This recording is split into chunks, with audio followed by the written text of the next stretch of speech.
یہ چنک کی دوسری ویڈیو میں آپ کے ساتھ شیئر کرنے لگا ہوں. اب دیکھیں سچویشن یہ ہے کہ کچن میں خاتون خانہ کام کر رہی ہیں, صاحب تشریف لائے ہیں, انہوں نے آ کر ان کا نام پکارا. ٹھیک ہے نا, انہوں نے آ کر کیا کہا؟ نام پکارا. جب انہوں نے ان کا نام پکارا تو اندر سے آواز آئی یس, یعنی یہاں سے نام آیا اور آواز کیا آئی؟ یس. اور جس گھڑی آواز یس کی آئی اس کے بعد کیا ہوا؟ انہوں نے اگلا سوال ان سے پوچھا ویئر, اور آگے سے جواب آ گیا ان کچن. وہاں سے سوال آیا ویئر, جواب کیا آیا؟ ان کچن. اور جب جواب ان کچن آیا تو اس کے بعد دوسرا سوال وہاں سے آیا ویئر. پہلے تو نام آیا, نام کے بعد جواب آیا یس, اس کے بعد آیا ویئر, جواب آیا ان کچن. پھر سوال آیا ڈوئنگ واٹ, یعنی کیا کر رہے ہو؟ جواب آیا کوکنگ یعنی پکا رہے ہیں. پھر سوال آیا کوکنگ واٹ. اب جو بھی ڈش بن رہی ہوگی اسی ڈش کا ظاہر جواب دیں گے, اور اس ڈش کا اگر انگریزی میں کوئی جواب نہیں ہے, یعنی وہ انگریزی میں نہیں بولا جاتا, تو کوئی ایسی ضرورت نہیں ہے کہ آپ ضرور انگریزی آئے گی تو بولیں گے.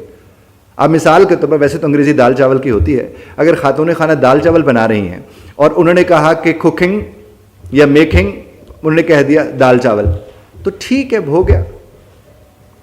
دونوں کے درمیان انہوں نے کہا کہ ہنگری. اب اگر ہسبینڈ کہتا ہے ہنگری تو اس کا مطلب انہیں کہہ رہے کہ جلدی سے بنا دیجئے.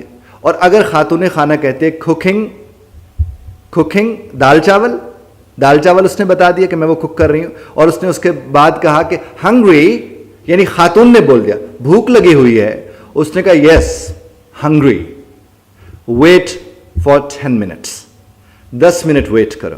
اس سے مطلب thank you, go and get fresh, جائیے اور فریش ہو جائیے, گو اینڈ گیٹ فریش. اب دیکھیں یہ جو جملے ہیں, کہیں کوئی لمبا جملہ آیا؟ کوئی لمبا جملہ نہیں آیا. اب اس کے بعد کیا ہوا؟ سین بدلا, صاحب بھی فریش ہو کے آ جاتے ہیں, کھانا بھی تیار ہو کے آ جاتا ہے, ٹیبل کے اوپر لگ جاتا ہے کھانا. اب کھانا ٹیبل کے اوپر لگا ہوا ہے, انہوں نے ایک چمچ لیا اور انہوں نے اس کے بعد کہا ونڈرفل, یعنی کیا غضب کا آپ نے بنایا ہے. خاتون خانہ مسکرا اٹھی, حالات بھی بہتر ہو جائیں گے, اور اس کے ساتھ وہ کیا کہیں گے؟ Thank you very much. اب دونوں کے درمیان جو ابھی گفتگو ہوئی اس میں بھی کوئی لمبی چوڑی بات نہیں ہوئی ہے. اچھا, اس کے بعد انہیں اگر ادھر ادھر دیکھا اور انہیں پانی نہیں مل رہا تھا, اور انہیں صرف یہ کہا کہ واٹر, اور اس نے صرف پانی آگے تھوڑا کھسکا دیا کہ یہ پانی رکھا ہوا ہے, انہوں نے پانی پی لیا. اس کے بعد انہیں کہا کہ ٹھی, یعنی اس میں ٹھی صرف کہا, اس کا مطلب تیار کر لے اس کے بعد چائے.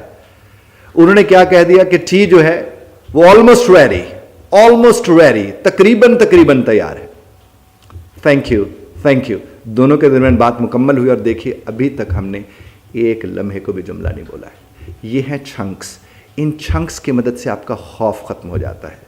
اسی لیے آپ نے میرے ٹائٹل کو بھی دیکھا ہوگا کہ ہم نے اس میں بات یہ کی ہے کہ اس طرح انگریزی بول کر آپ اپنے ڈر کی دوڑ لگوا سکتے ہیں, اپنے ڈر کو بھگا سکتے ہیں.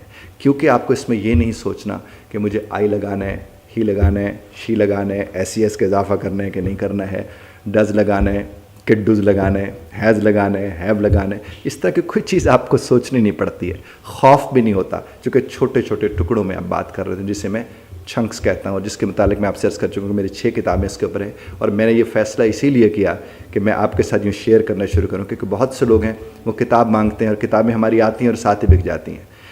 اب وہ جب کتاب مانگتے ہیں تو ہم انہیں کتاب نارملی نہیں بھیج سکتے. اس کا مطلب یہ نہیں کہ وہ اویلیبل نہیں ہوگی, آپ میں سے جو بھی انٹرسٹڈ ہوگے ان کو وہ ملے گی, نہیں تو اس طرح سے میں آپ کی خدمت انشاءاللہ کرتا رہوں گا. بہت شکریہ دھیان سے سننے کا.